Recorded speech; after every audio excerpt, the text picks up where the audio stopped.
There are 88 official constellations in our sky. Within those 88 constellations, there are the brightest or major planets, and frequently some lesser or unnamed planets sprinkled throughout.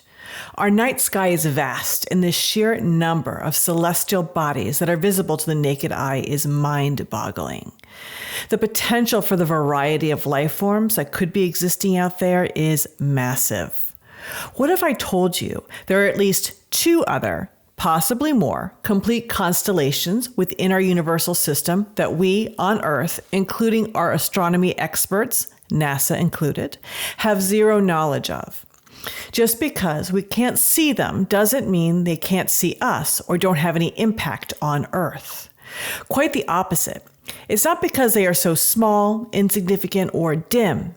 It's just an incredibly far distance from them to us that causes them to escape our view. In this video, I'm going to discuss publicly, for the first time ever, an alien species from one of those unknown constellations located near the edge of our universe. Until now, this group has been hesitant about being known since I first met them a few years ago. It's my pleasure to introduce you to the Oceana, a high-dimensional aquatic race of beings that create and power the oceans throughout our universe.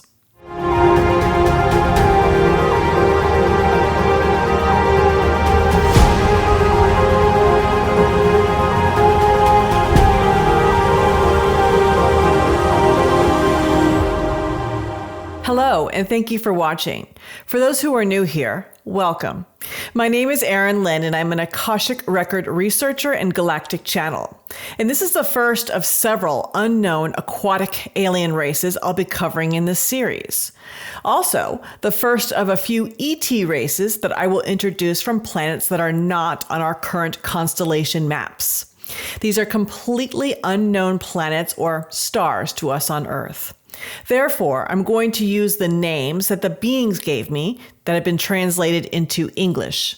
Now, I'm not so sure what these galactic beings even use as a written language, much less what language or alphabet they use, but thus far I've been using names that we on Earth have given to these celestial bodies, such as the Bayer designations and, if there is one, a secondary Arabic name.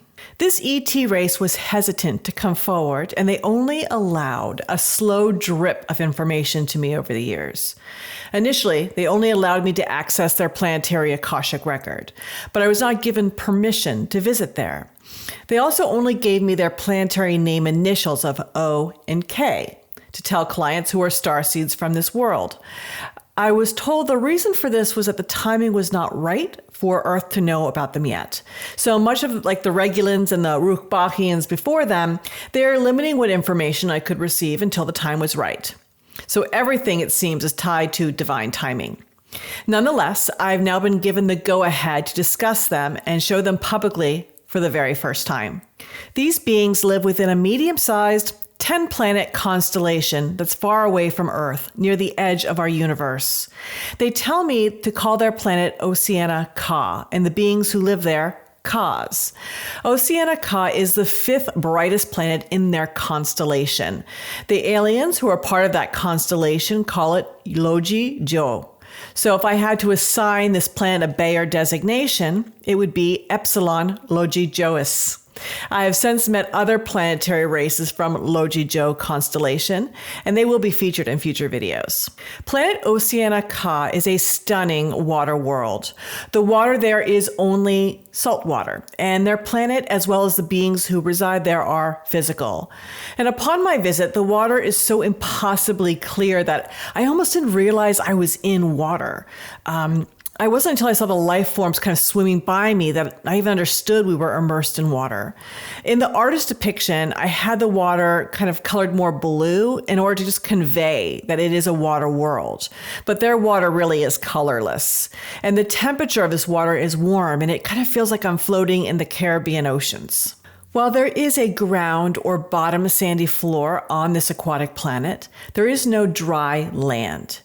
The water is deep, but not as deep as many of the bodies of water on our own planet.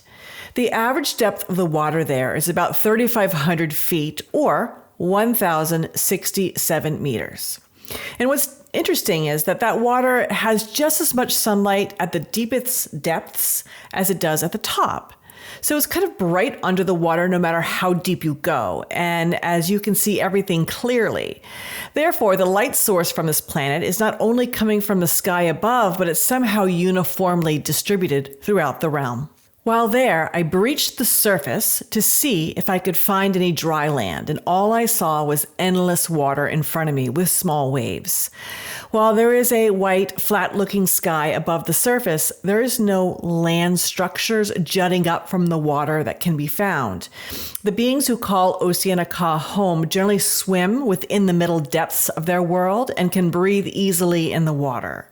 So there's no need for any life form to go up to the surface to catch a breath. And the surface was absolute nothingness but calm waters as far as the eye can see. I did not see a definable sun in the sky, just a constant level of brightness. Oceana has a unique sun and moon system. Instead of having an intense disk or disks of light in the sky, their entire sky is a sun source.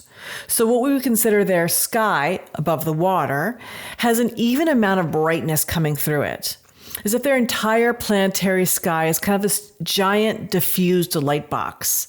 And as a result, there's no sun rays or shadow areas within the water.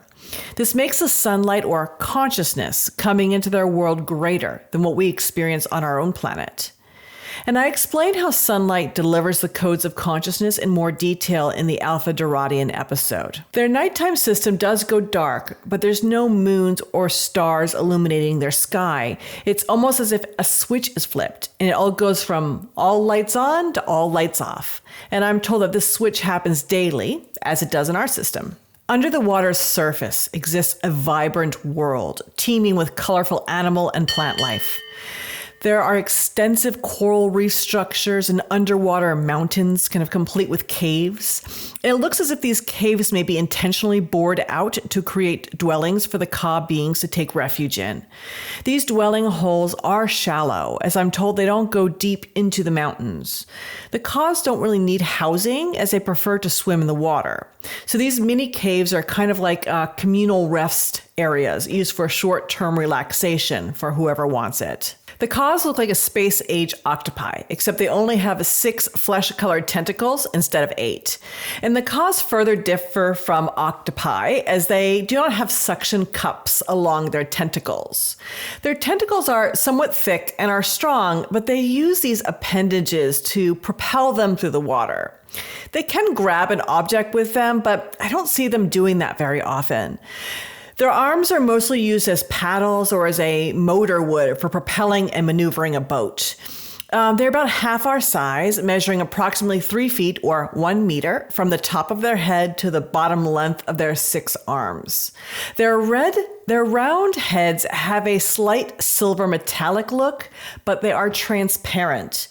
I was able to find some images of sea creatures that are never seen by us because they live in the deepest depths of our oceans, but they do have kind of a similar clear skin. Otherwise, they don't really resemble any land or sea animals on our own world. The Ka beings have very uniquely shaped and large, close-together eyes. The 2 eyes are what I learned in high school geometry class and haven't thought about since, called right trapezoid shapes. I've had the absolute pleasure to meet many, many galactic beings through my work, and I've never seen eyes like this. They don't have any eyelids, so these right trapezoid-shaped eyes are kind of unblinking. And I'm told that their eyes are sealed from the water by some sort of transparent skin that's over them. And their eyes will appear to be like these empty, pupilless, kind of glowing shapes. There's no discernible mouth or nose either on these beings. Despite not being able to read their facial expressions, I could still feel their emotions, kindness, and benevolence.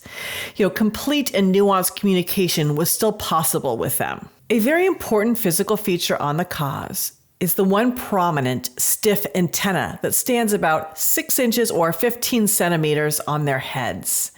The very tip of this antenna has a structure with 2 positions, closed and open. So closed, it kind of looks like a closed flower bud, and open, it looks like a flower fully in bloom. While the Kas can see with their unique eyes, they send and receive most of their sensory information through this antenna tip. And since they don't have ears, their sound information is also received through this antenna. So when the antenna tip is in the closed position, it blocks the sending or receiving of that information. So I guess if they want to be alone or have quiet time, they kind of close their antenna receiver. And this complete stimulation shutdown seems almost like a way of sleeping without having to go to bed for 8 hours like we do. Naturally, the Kas are expert swimmers who can shoot through the water with ease as well as dive down to the deepest depths within seconds. They can also keep themselves stationary in the water if they want to, so they're not constantly moving. I tend to see them swimming amongst each other, but they seem to be moving by themselves and not necessarily in organized groups or schools. Their planet is much smaller than Earth and is sparsely populated. Day and night schedules are important for balance there. As I alluded to when talking about their sky, natural cycles and schedules are extreme and sudden there with no in-between.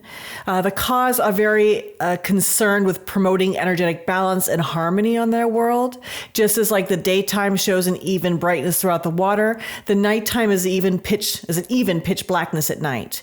And this leads me to explain the bioluminescent nature of these Ka beings, as if they couldn't get any cooler looking. When their realm goes dark, their eyes and parts of their transparent heads glow with this warm orangey yellow diffused light. Their eyes and the tip of their opened antennas and the rings along their arms also light up. This isn't something they do intentionally. They can't shut it on or off. It just naturally occurs when their world falls into darkness. The beings who call Oceana Ka home are very advanced spiritually. They are a 12th dimensional society. There is an intense spiritual intelligence about these beings that I have a difficult time articulating. Kas are very tolerant, loyal, respectful, balanced harmonizers. And despite their massive physical and lifestyle differences from us, they're really easy to get along with. While the Kas may not be as emotional as we are as a species, they still understand and process emotions. They can empathize with me and with others. And just because they may look like strange octopus creatures, they are highly intelligent and highly conscious beings. We on Earth could only hope one day to match their universal knowledge and spiritual understanding. However, their main specialty as a race is that they are very proficient in realm creation.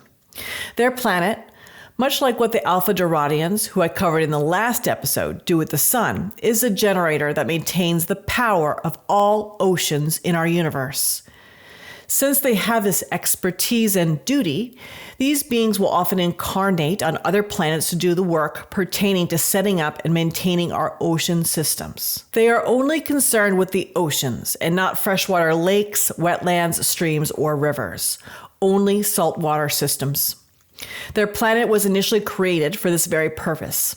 So Oceana Ka has always been in this kind of oceanic generator planet, and it's a very ancient realm. They have always been in the 12th dimension, and they have not had to ascend.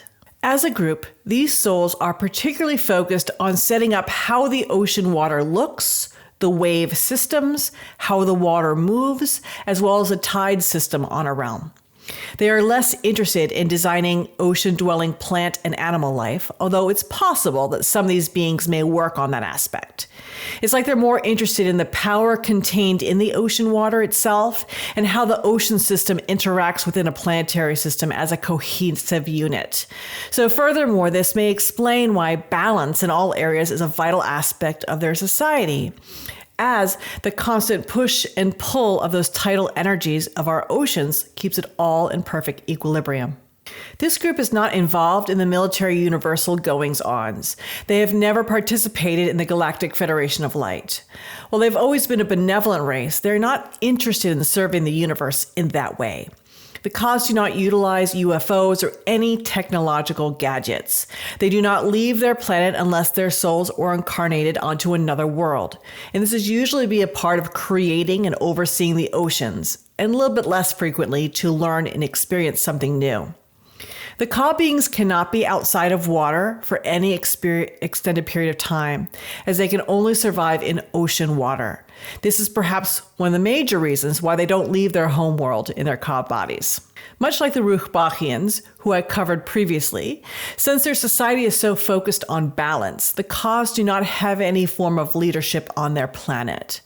Overseeing another is a kind of strange concept to them and is unnecessary on their home.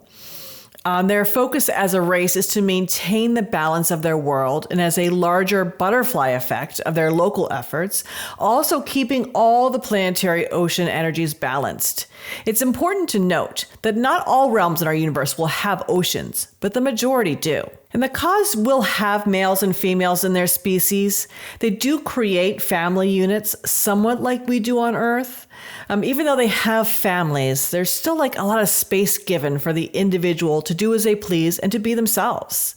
There's still that solitary aspect within their society. So no one's following another, as referenced by how I see them swimming and interacting with each other. There doesn't really appear to be any rigid societal roles to like mold themselves into.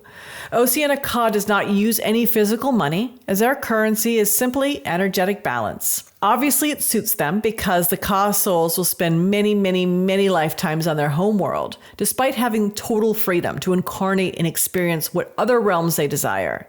The Kas are very attached and love their homeworld. As I already mentioned, the Kas don't have mouths, so they don't need to eat solid food to sustain themselves. Even though they share their world with many types of different aquatic plant and animal species, they get sustenance or energy through their entire bodies from simply swimming in their environment. Their water is extremely energy rich, and the Ka bodies are engineered to kind of best extract that energy for easy survival. As they age, their bodies become less efficient at absorbing their environmental energy, and that's what gradually will have them pass away. The average lifespan for this species is about 900 years. And I'm shown that when a Ka being is close to the end of that 900 years, they will sink to the bottom and can't swim much. They also lose their ability to bioluminesce when they are at the end of their lives. It's actually really heartbreaking as I talk about this. Their bodies, once the life has been drained from it, will kind of disintegrate into the ocean floor. Perhaps this is why I see the Kas mostly swimming in the mid-depths of their world and never really near the bottom. I hope you enjoyed learning about the shy Oceana Kas. They have a beautiful ocean world with the most glorious water I've ever experienced. I'm so happy that they decided to finally come forward and introduce themselves to those on Earth. So what do you think about this unique alien race? Could you imagine living your entire life swimming in water? Any ET groups mentioned in this video that I've made videos about before will be linked below in the show notes. If you enjoyed this video and want to see more content like this, kindly subscribe to the channel, click the notification bell, and enjoy my other videos highlighting other unknown galactic races in our universe. Should you want to have your Akashic record read by me, the link to the website is below. In the meantime, I love you all and welcome to a higher dimension.